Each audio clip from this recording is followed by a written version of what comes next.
Si te atreves a escuchar esta historia, quédate hasta el final y suscríbete.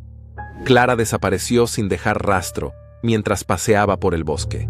La policía solo encontró su mochila, abierta junto a un árbol con marcas extrañas grabadas en la corteza. Su última llamada fue a su madre. Hay alguien siguiéndome, pero no puedo verlo.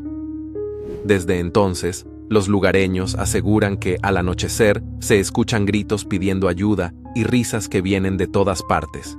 ¿Qué crees que le pasó a Clara? Dale like, comenta tu teoría y suscríbete para más historias aterradoras.